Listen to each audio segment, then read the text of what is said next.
Care transitions really represent one of the great unaddressed areas in terms of improving health care and frankly lowering the cost, because the evidence is so clear that as we have handoffs within the system, hospital to home, home to others in the community, that's when stuff happens. And usually, or I shouldn't say usually, very often that's bad stuff that happens, or things don't happen.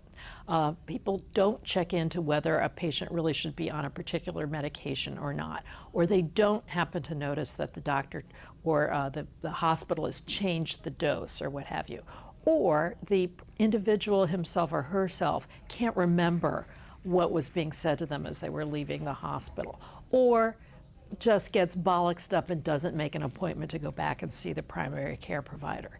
And when you read the literature about this, you come away thinking, this is so simple.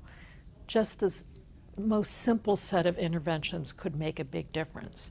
And in fact, you can see that again in some of the literature. If you sit down with someone as you're leaving the hospital and that person very carefully goes over what you need to do when you get home, what medications you need to take, and in what amounts, etc., and then asks you to repeat that back, the evidence is very clear. It's much more likely that the person will retain that.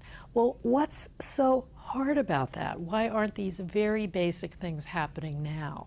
So it's clear that if we just think of all of this as a system where everybody has a role to play, the caregivers have a role to play, the care providers have a role to play, and the patient or the person himself or herself has a role to play.